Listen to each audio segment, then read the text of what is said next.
Hey, what's happening YouTube? Jason Ricci here, and from my hotel in Seattle. Let me show you guys something. Before we do Free Friday, subscribe today. Hundreds and hundreds of free harmonica videos, right? And there's going to be a new one right now. We're going to do low-tuned harmonicas. But before we get into that, let me show you this crazy stuff.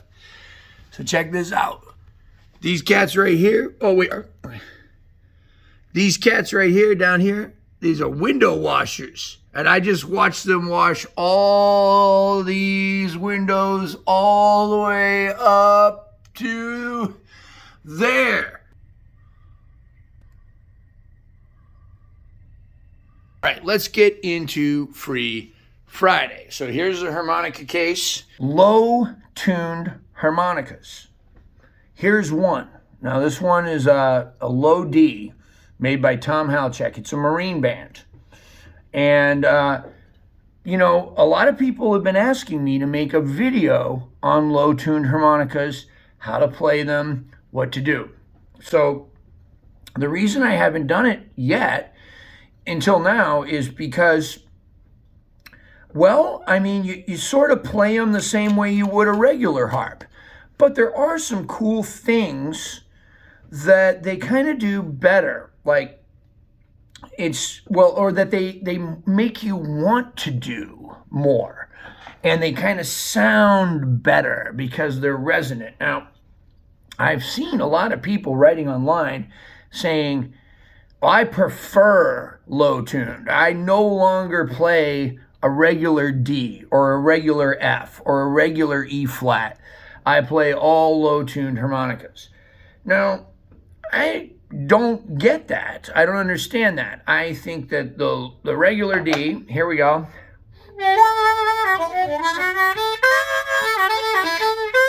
It sounds great. And then the low D, it sounds great too. I like them both, right? But, you know, this isn't going to cut on stage the way that one is. So why would I use this? Well, maybe for some simple kind of comping stuff, or especially when the band gets low in volume. And me, just personally, I'm going to play a lot less notes on the low D and let them ring longer. Whereas on the high harp, I might, you know, employ a little bit more staccato.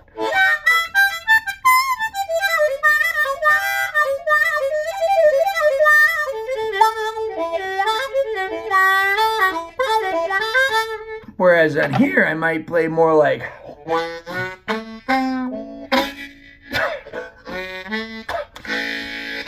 right? So just some more like longer notes.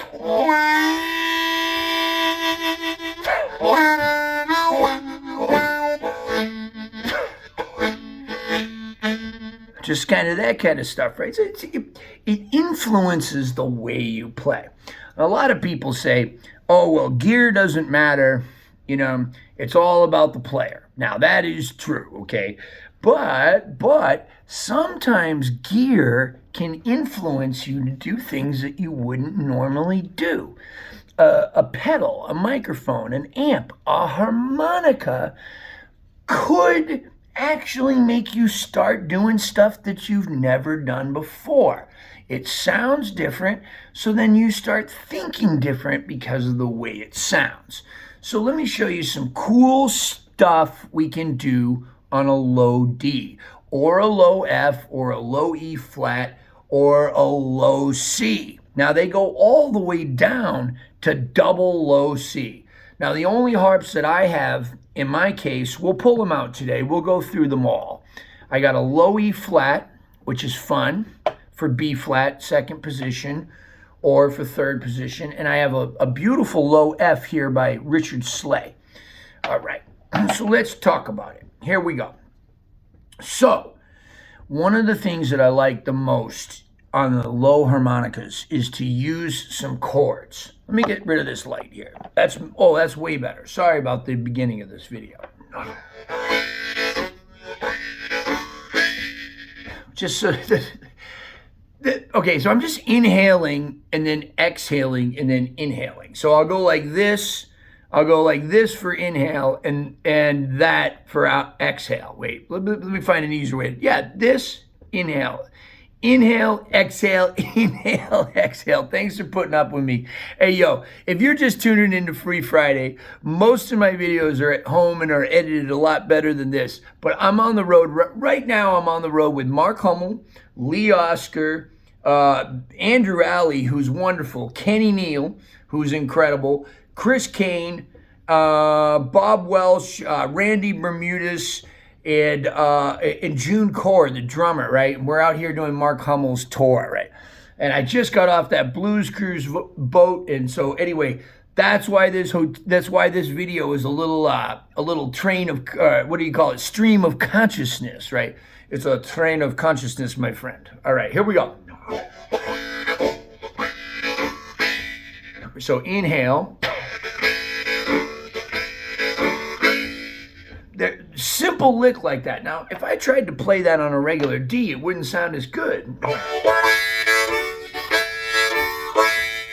It's okay. One of the cool things about the low harps is listen to this. You hear that? It's still ringing when I take it away from my mouth.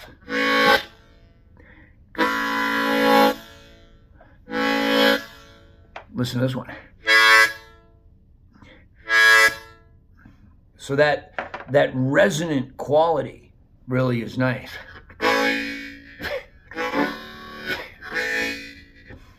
Again.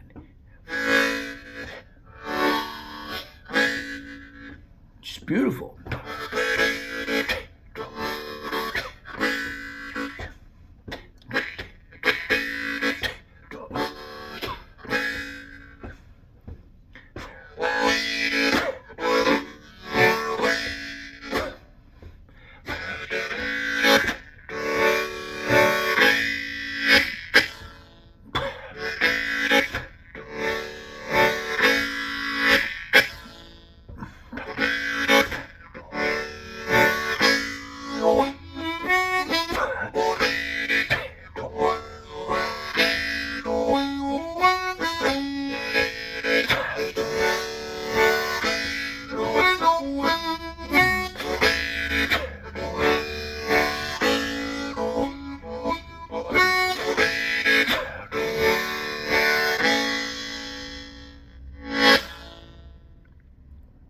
Really, really fun. Really, really fun. I'm feeling more relaxed just playing this thing. It is relaxing me.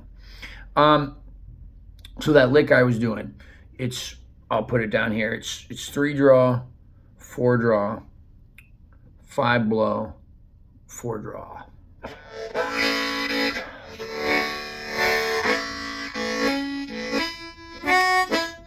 Right? Or just even up to 5 blow.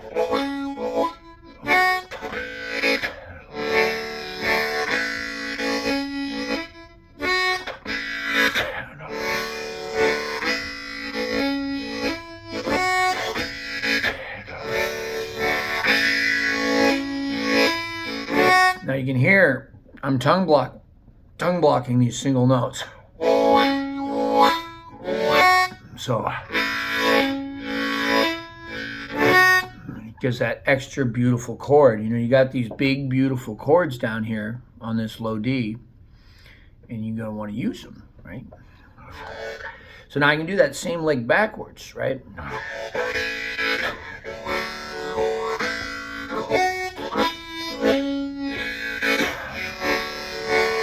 Forwards.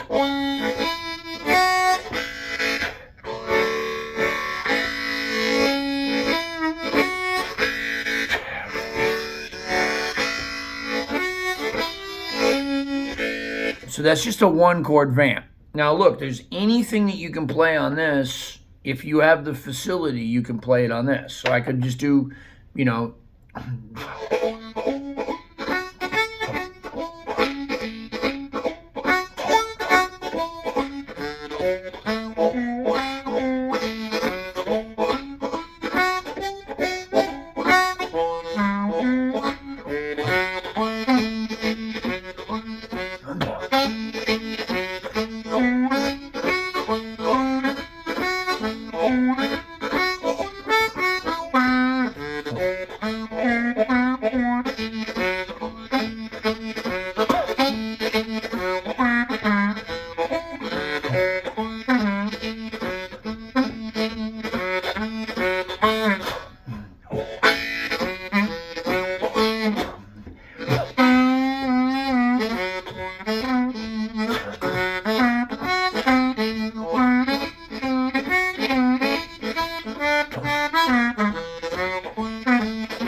So I'm just making it up, just, little arpeggios. Check out my videos below on arpeggiating 6th chords and 7th chords. I'll link them below. But yeah, lots of chords, lots of nice low tones. Now, here's I can't believe I haven't mentioned this yet. So, 3rd position on a D harp. Right, it's cool. I use it a lot. I do play in 3rd position on D harps, but I use it mostly on funkier stuff.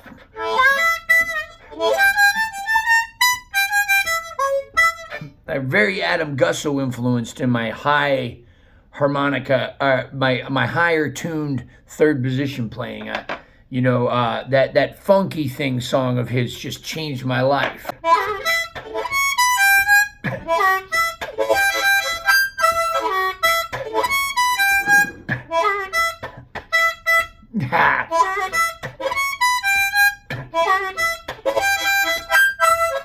That stuff right there, that 3rd position Adam stuff, really, really influenced me on the high harps. But if you're playing like straight Chicago blues, you might have a lot of fun using a low D in the key of E. So when the band calls something an E, or say like me, you're on stage with a bunch of harmonica players, and you're all taking turns soloing, and you're in the key of E, so everybody's got their A harp. Everybody's got their A harp, right? And everybody kind of sounding the same because they're all playing the same position, kind of same old licks. Maybe you grab, a low D, right? And then you just play.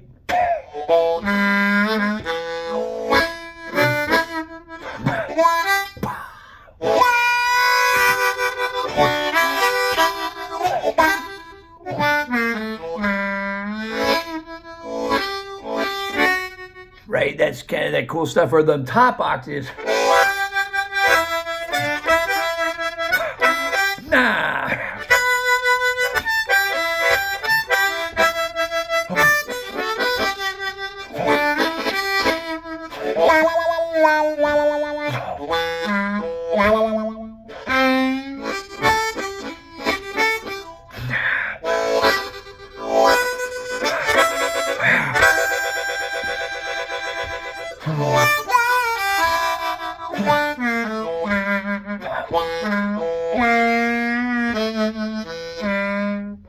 Right. Very, very cool. The other thing you could do is, who wants to play 1st position on a D harp in D?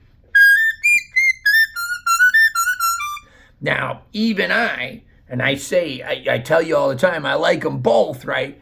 but even I wouldn't play first position on a D harp. Maybe some people would, not traditional blues, but I wouldn't do it. I think Little Walter might have done it once, right? But anyway, I'd much rather play the low D.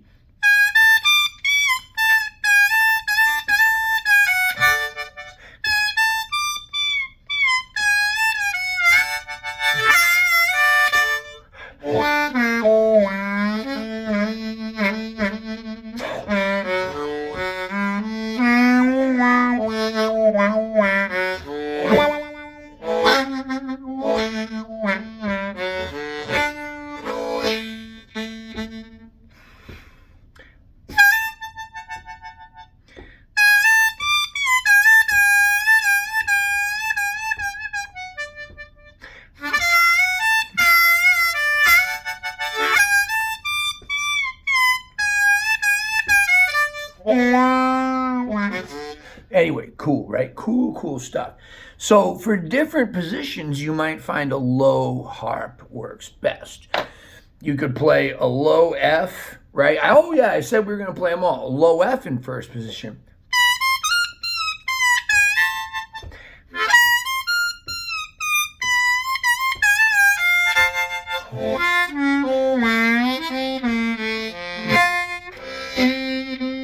What would happen if I tried to play a high F in first position? Now, I'm going to get some comments about some cats that got mad about that, and probably some dogs too, right? It's just too high. Now, in second position, I'll go up there and get out, right?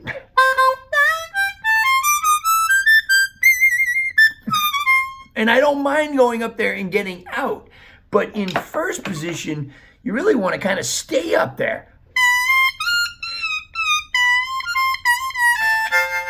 And if I stay up there on an F, I'm going to clear the house. Nobody's going to want to come over. All right, low E flat. Oh, that's not a low E flat. Here we go. Nope, that one didn't either. Here we go.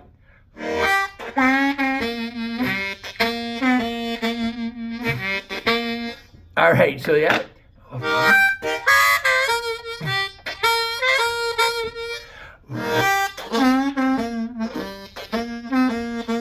Right? So it's cool. So like now the low E flat I can play, and the low F, I can play almost everything that I play on a high F with just as much dexterity. But the lower reeds are going to slow you down a little bit. There's no way around it. You know, there's certain stuff that you can play on the regular F, the regular E, and the regular D that's going to sound better on those harps. And then there's stuff that's going to sound better on the lower stuff. So I'm just here to tell you about it, like in my little opinion, the kind of stuff that sounds better on the low harps are the longer, drawn-out notes.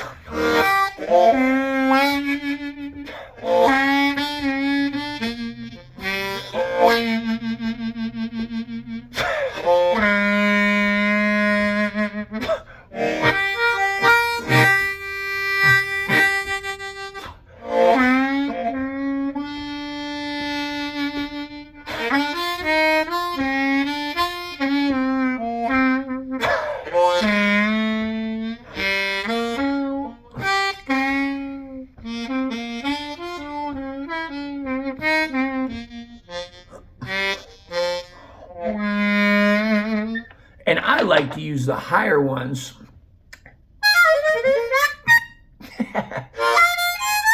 Just that little darting little hummingbird. And then this one's more like a crow, like a big crow.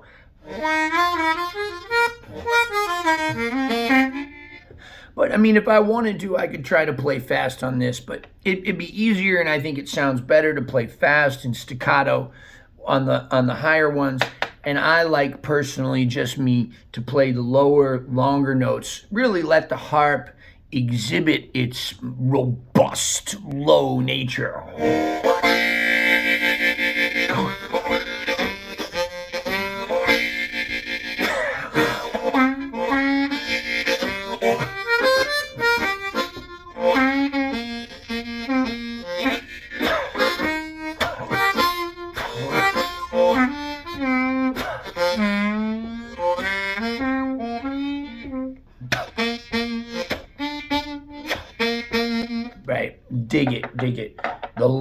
D, boy. That low D, though, right? And then you get down to low C. Now, Sonny Boy played that Bye Bye Bird on a low C. It was the Hohner 364, right?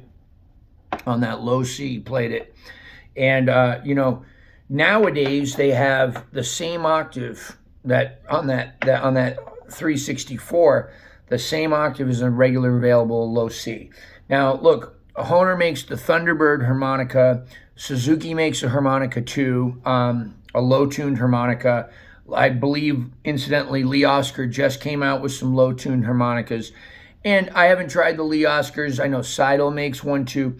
But I think they're all okay in different ways. Okay, the ones that I have here, right, are the Thunderbirds, which have a raised bottom here.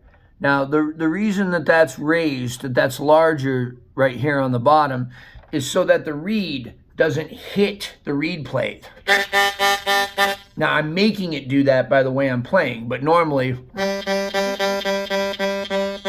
right, it won't hit that, okay? But if I were to put like a regular reed plate on the bottom and I hit that reed with any kind of force at all, it would do that rattling sound.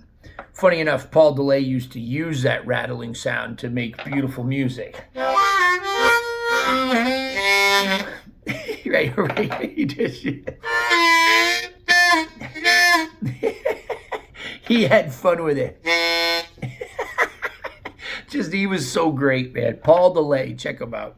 Anyway, yeah. So low-tuned harmonicas, lots of chords, right?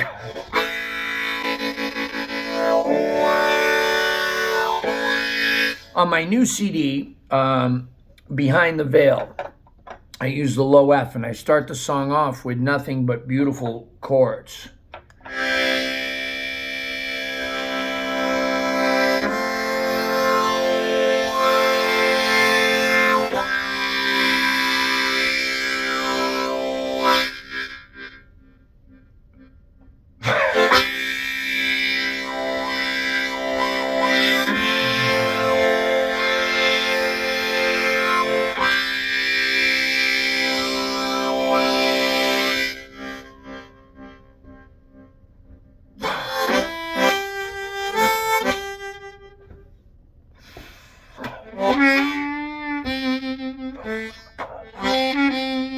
Right, just pretty chords, right? Just taking advantage of that.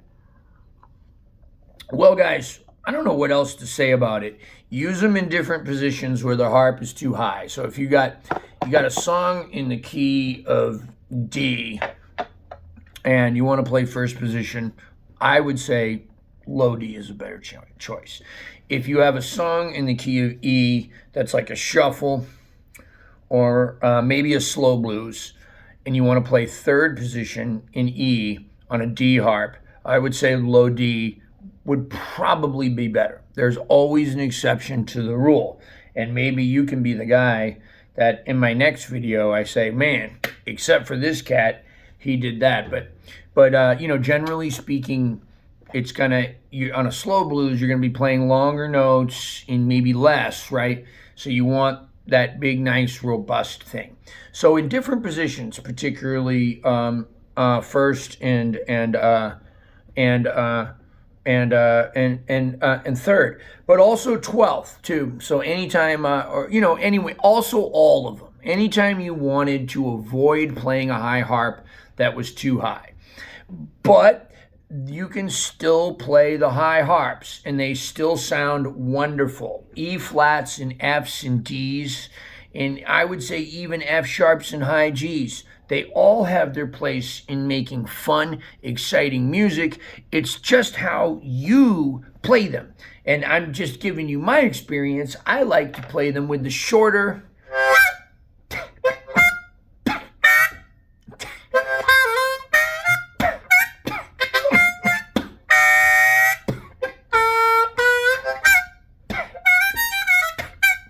just that shorter little nice little staccato, whereas when I play the higher ones, I like, right, and I like to tongue block it more. So a little slower, right? A little slower, a little longer. Let the note resonate. Let it, take advantage of what the harmonica, so to speak, is telling you what it wants to do, and follow its lead and just say, hey, yo, I dig you, bro. I dig you. I'm going to let you ring and do all the most beautiful things that you want to do. Speaking of beautiful things, I just want to say I'm grateful to you guys. I'm grateful to Patreon. I'm grateful to God today to be alive, to be here, to be on tour, to be around some of my heroes, to be nominated for the Blues Music Award this year for Harmonica Player of the Year and Album of the Year for Behind the Veil. A lot of that is from you guys voting and watching these videos and supporting me, and I appreciate it. I appreciate it a lot. But I'm just real grateful to be in a position to be here today and to be of any kind of help. And Patreon, you guys have been helping me. You've been helping me a lot. I got the idea for this video from Patreon. Eleni is the person, I hope I'm saying your name right, Eleni. And I believe it's a person named Elaine who has a screen name Eleni. But anyway, this was her idea or their idea for an album for a Free Friday lesson. And all I got to do to come up with ideas, everybody's like, Jay, how do you come up with so many ideas? All I got to do to come up with an idea is come over to Patreon and ask a question, and you guys come up with some brilliant stuff. And I'm sorry it took me so long to make this low harp video. I just had to think about it, right? I just had to think, well, what is it that I do differently? Because I tend to think, oh, well, if you want to play a low one, play a low one. If you want to play a high one, play a high one. But I realize there's more to it than that. And these low harps are a little bit more expensive. So I don't blame you for wanting to know, well, if I buy it, what's it good for? I'll tell you one thing that I might not have mentioned is for solo. For playing solo, it's really fun. It's just really nice to play solo. When you play with a band, one of the problems with the low ones is you might have to turn your amp up a little because those lower frequencies travel slower and they tend to get lost in the mix. So anyway, that's what it is. I hope you appreciate it. Thank you. Shout out Eleni for the idea. Patreon, appreciate it. Lone Wolf Blues Company, appreciate it. They're not on the net much. Randy doesn't pay attention to YouTube or Facebook, but I love you, Randy. I love pedal pad, pedal boards, and harp gear amplifiers. Thank you guys so much. Please check my website, jasonriccimusic.com or mooncat.org. Both of those sites will bring you to my touring schedule, CDs that are available, and more. All right, so thanks guys so much. Greetings from Seattle. Love y'all. Bye-bye.